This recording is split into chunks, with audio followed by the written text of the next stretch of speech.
Hi viewers, welcome to our channel. ప్రస్తుతం మనతో పాటు ప్రముఖ సోషల్ యాక్టివిస్ట్ కృష్ణ కుమార్ గారు ఉన్నారు. వారితో ఒకసారి మాట్లాడదాం. మేడం నమస్కారం. మేడం నమస్కారం. మేడం అఘోరి హంగామా అయితే ఇంకా అయితే ముగిసిపోలేదు మేడం. మేము తెలంగాణలో చూసాం, చాలా హల్చల్ చేసింది. ఆత్మార్పణ చేసుకుంటా అని చెప్పేసరికి పోలీసులు హౌస్ అరెస్ట్ చేసి మహారాష్ట్ర పంపించేస్తారు. సో అంతటితో ముగిసిపోయింది అనుకుంటే మళ్ళీ ఇప్పుడు ఏపీ వెళ్ళి అక్కడ హల్చల్ చేసేస్తుంది. ఇవాళ శ్రీశైలంలో శ్రీకాళహస్తిలో లోపలికి వెళ్తా అంటే అక్కడ భక్తులు వెళ్ళనివ్వలేదు. సో నేను ఆత్మార్పణ చేసుకుంటా అని చెప్పేసి పెట్రోల్ మీద పోసుకోవడం, వెహికల్ మీద పెట్రోల్ పోసేయడం, తగలబెట్టుకుంటారని బెదిరించడం, మొత్తం కూడా హంగామా చేసేసింది. ఏ విధంగా చూడొచ్చు అంటారు మేడం దీన్ని? మీరేం చెప్తారు దీని గురించి? ఇదంతా పబ్లిక్ స్టంట్, పాపులారిటీ స్టంట్ తప్పితే వేరే ఏమీ లేదు ఇక్కడ. ఎందుకంటే తాను ఒక హైప్ సృష్టించుకుని తనేదో స్థిరపడాలి అనుకుంది. ఓకే. అది ఒక ప్రత్యేకమైన ఆకర్షణలో రావాలి అనుకుంది, ప్రత్యేక అవతారంతో రావాలి అనుకుంది. అంటే కొంచెం ఆహార్యం మార్చాలనుకుంది. అంటే సింపుల్గా చెప్పుకుంటే కాస్ట్యూమ్స్ మార్చుదాం అనుకుంది. ఆ కాస్ట్యూమ్ మారుద్దాము అనుకుంటే కాస్ట్యూమ్ ఎఫెక్ట్ పెద్దగా అనిపించలా. ఎందుకంటే ఈ హైదరాబాద్ సోషల్ మీడియా వాళ్ళు ఆ పంట పండనివ్వలా. ఒకళ్ళ తర్వాత ఒకళ్ళు వెళ్ళి ఆ ఆహార్యానికి ఆకర్షణ లేకుండా చేసేసారు. చేసేస్తే ఒక రకంగా ఆమె ఫెయిల్ అయిపోయింది. ఇక్కడ ఫెయిల్ అయిపోయిన తర్వాత మళ్ళీ హృషికేశ్ వెళ్ళానని చెప్పింది. వెళ్ళి అక్కడ ఏవో ఫోటోలు పెట్టి అక్కడ ఉన్నానని చెప్పింది. సరే మళ్ళీ అక్కడి నుంచి నేను మళ్ళీ వచ్చి ఆత్మార్పణ అన్నది. ఆత్మార్పణ అంటే అది అవనివ్వలేదు పోలీసులు. ఇక మరి ఏంటి చేయాలి? ఇప్పుడు పరుగు పోయింది.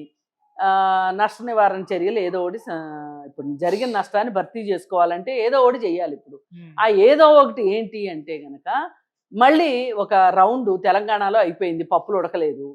ఇప్పుడు ఆంధ్రాకి వెళ్ళింది. ఆంధ్రాకి వెళ్ళి కార్తీక మాసం వంకతోటి గుడులన్నీ తిరుగుతాను అని చెప్పి మొదలెట్టింది. శ్రీకాళహస్తి గుడి దగ్గరికి వెళితే అసలు పవన్ కళ్యాణ్ని కలుస్తాను అని ఒక స్టేట్మెంట్ ఇచ్చింది. పవన్ కళ్యాణ్ ఏదో పనిపాట లేకుండా తీరిగ్గా కూర్చున్నట్లు అక్కడికి వెళ్ళింది. అక్కడికి వెళ్తే పవన్ కళ్యాణ్ కలిశాడో లేదో తెలియదు, కానీ శ్రీకాళహస్తి గుడి దగ్గర మటుకు భక్తులు కావచ్చు, లేకపోతే అక్కడ రక్షణ సిబ్బంది కావచ్చు, సెక్యూరిటీ వాళ్ళు నువ్వు రావద్దమ్మా అని చెప్పారు. నువ్వు ఒకవేళ నిజంగా వస్తానంటే బట్టలు కట్టుకుని వస్తే రానిస్తాము అన్నారు. అయితే వీళ్ళు ఈ మాట అంటానికి ఇంకొక కారణం ఉంది, బట్టలు కట్టుకుని రమ్మంటానికి. అఘోరీల దగ్గర నుంచి కూడా ఈ అమ్మాయికి ఒక వ్యతిరేకత వచ్చింది. నేను అసలు ఈ తిన్నని అఘోరి అని కానీ నేను సంబోధించాలని అనుకోవట్లా. ఈమె ట్రాన్స్జెండర్ అంతవరకే. ఈ ట్రాన్స్జెండరు ఒక డిఫరెంట్ ఆహార్యంలో వచ్చింది. అయితే వాళ్ళు ఏం చెప్పారు అంటే, నువ్వు కనీసం అఘోరీలాగా ఉండాలి అంటే గనక మనకి రకరకాల విధి విధానాలు ఉన్నాయి.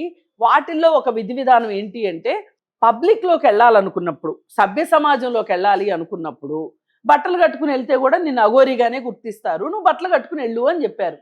మరి ఇవి ఎందుకు బట్టలు కట్టుకోవట్లేదు? నిజంగా అఘోరీలానే ఉండాలి అనుకుంటే బట్టలు కట్టుకోవచ్చు కదా.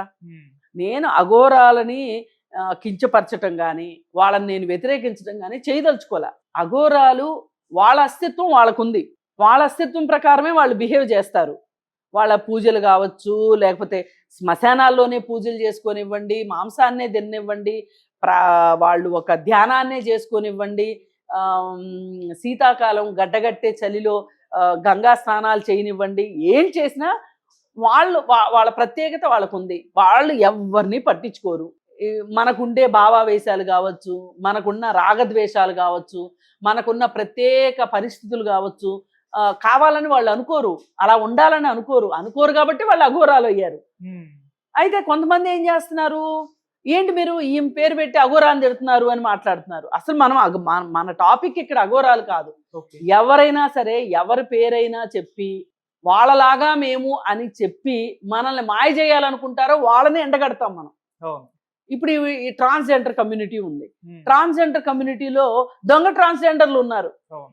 ఈ దొంగ ట్రాన్స్జెండర్లు అసలు ట్రాన్స్జెండర్లు కడుపు కొడతా ఉంటారు. అసలు ట్రాన్స్జెండర్లు ఏం చేస్తారు, వాళ్ళకి ఇంకొక వృత్తి లేదు, అందుకని వ్యభిచారం చేస్తారు. ఇంకొక వృత్తి లేదు, వాళ్ళు బదాయిలకి వెళ్తూ ఉంటారు. అంటే ఫంక్షన్ హాల్స్ దగ్గరికి, ఫంక్షన్లు జరిగే దగ్గరికి వెళ్ళి ఆశీస్సులు ఇచ్చి డబ్బులు తీసుకుంటూ ఉంటారు. అలాంటి సందర్భంలో ఒక్కోసారి బలవంతంగా వసూలు చేసే వాళ్ళు ఉన్నారు. అలాగే భిక్షాటం చేస్తారు. వాళ్ళకున్నదే అవి. కానీ ఇప్పుడు రోజులు మారుతున్నాయి, వాళ్ళు కూడా చదువుకుంటున్నారు. ట్రాన్స్జెండర్లు కూడా చదువుకుంటున్నారు, చదువుకుని ఉద్యోగాలు చేస్తున్నారు. ఇప్పుడు మన తెలంగాణలో మొదటి ట్రాన్స్జెండర్ డాక్టర్ వచ్చింది మనకి. అలాగే టీచర్లు అవుతున్నారు, తమిళనాడులో పోలీస్ అయ్యారు. ఇప్పుడు తెలంగాణ గవర్నమెంట్ ఇక్కడ ఒక గొప్ప నిర్ణయం తీసుకుంది. ట్రాఫిక్ కంట్రోల్, ట్రాఫిక్ పోలీసులు, ట్రాన్స్జెండర్ని ట్రాఫిక్ పోలీసులుగా తీసుకుంటామన్నారు. అలాగే కొంతమంది వాళ్ళకి చేతి వృత్తులు నేర్పించే వాళ్ళు ఉన్నారు. వాళ్ళు అసలు ఎలక్ట్రీషియన్స్ గాను, ప్లంబర్స్ గాను చాలా బాగా పనిచేస్తారు వాళ్ళు. ఎందుకంటే వాళ్ళ దేహదారుఢ్యం ఏమో పురుషుడిది ఉంటుంది, మనసేమో స్త్రీది ఉంటుంది. కాబట్టి వాళ్ళకి ఆ పనులు బాగా చేయగలుగుతారు. వాళ్ళకి ఇంకొక అవకాశం ఇవ్వక వాళ్ళు బదాయిలు చేసుకుంటున్నారు, వాళ్ళు భిక్షాటం చేసుకుంటున్నారు, వ్యభిచారం చేసుకుంటున్నారు. వాళ్ళ అస్తిత్వం వాళ్ళకుంది. వీళ్ళ అస్తిత్వానికి సంబంధం లేకుండా, వాళ్ళ అస్తిత్వానికి సంబంధం లేకుండా ఏదో త్రిశంకు స్వర్గంలో లాగా ప్రయాణం చేస్తుంది. మరి అలాంటి వాళ్ళని ఆమె కోరుకుంటుంది ఏంటి? ఆమెకు ఒక పాపులారిటీ కోరుకుంటుంది. అలాగే నాకు ఒక గుడి కావాలి అని అడుగుతుంది. ట్రాన్స్జెండర్లు గుడి కావాలని అడగరు, అఘోరాలు గుడి కావాలని అడగరు. ఈమె ఎందుకు గుడి కావాలని అడుగుతుంది అంటే ఈమె వెనక ఒక మాఫియా ఉంది, ఒక ముఠా ఉంది.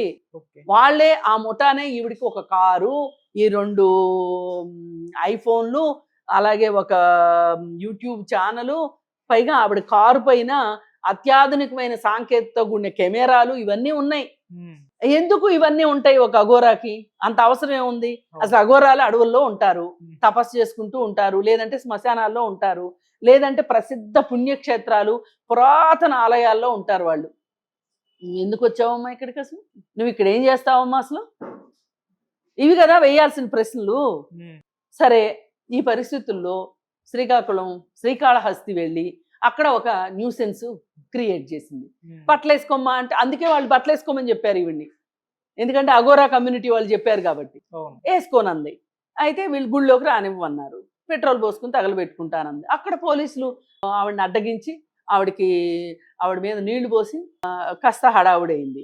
అంటే అసలు పోలీసులకు ఉన్నది ఇవేనా పనులు? మొన్న వాళ్ళ ఊర్లో 100 మంది పోలీసులతోటి పహారా గాయించారు.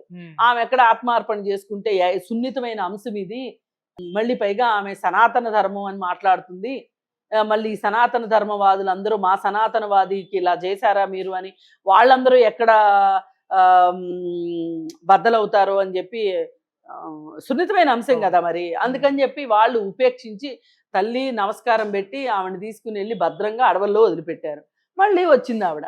వచ్చి ఇప్పుడు అక్కడ ఆంధ్రప్రదేశ్లో అయినా సున్నితమైన అంశమే. ఇప్పుడు సనాతన ధర్మము అనే ఒక మాట మాట్లాడడం ఒక ఫ్యాషన్ అయిపోయింది. ప్రతి వాళ్ళకి మోసాలు చేసే వాళ్ళకి, అన్యాయాలు చేసే వాళ్ళకి, డబ్బు సంపాదించాలనుకునే వాళ్ళకి, వీళ్ళందరికి కూడా సనాతన ధర్మం ఒక మేకతోలు అయిపోయింది. వీళ్ళు మేకతోలు కప్పుకున్న పులులు లాంటి వాళ్ళు. మీకెందుకు అవసరం అయింది ఈ మేకతోలు? ఇప్పుడు ఇట్లాంటప్పుడు నిజమైన సనాతన ధర్మాన్ని నమ్మేవాళ్ళు ఈ దొంగ సనాతనవాదుల్ని ఏరివేయాల్సిన అవసరం ఉంది. వాళ్ళు చేయకపోతే మనం చేయాలి. అసలు దొంగ స్వామీజీలు వీళ్ళందరూ సనాతన ధర్మం పేరు చెప్పి సనాతన ధర్మ మంచిదా చెడ్డదా అనేది నేను మాట్లాడను ఇక్కడ. కానీ సనాతన ధర్మము గొప్పది అని మీరందరూ కొంతమంది భుజాన వేసుకుని తిరుగుతున్నారు కదా. మరి ఇలాంటి దొంగలని మీరు ఎందుకు ఉపేక్షిస్తున్నారు అసలు? అంటే ఇలా సనాతన ధర్మం అనగానే ఇప్పుడు తమిళనాడు కస్తూరి లాంటిది సనాతన ధర్మం పేరు చెప్తుంది, అఘోరి సనాతన ధర్మం చెప్తుంది. మొన్న ఎవరో ఒక ఆయన సనాతన ధర్మం పేరుతోటి ఒక ఛానల్ పెట్టి రంగురాళ్ళు అమ్మే వ్యాపారి దగ్గరికి వెళ్ళి డబ్బులు ఇమ్మని బ్లాక్మెయిల్ చేసి, డబ్బులు ఇవ్వకపోతే మా సనాతన ధర్మం ఛానల్ ద్వారా నీ మోసాలన్నీ బట్టబయలు చేస్తామని చెప్తే అతను ఎదురు తిరిగాడని చెప్పి అతను కొంత డబ్బులు ఇస్తే కూడా అవి చాలవని ఇంకా డబ్బులు ఎక్కువ డిమాండ్ చేశాడు. అదంతా మీడియాలో వచ్చింది. మరి ఇప్పుడు ఏం చెప్తారు సనాతన ధర్మవాదులు? దీనికి సమాధానం ఏం చెప్తారు? ఇప్పుడు సనాతన ధర్మం అంటే సనాతన ధర్మాన్ని ప్రచారం చేసుకోండి, దాన్ని రక్షించుకోండి, పరిరక్షించుకోండి, కానీ దాన్ని అడ్డం పెట్టుకుని మోసాలు అయితే చేయకూడదు కదా. ఇప్పుడు ఈ అఘోరి కూడా అదే.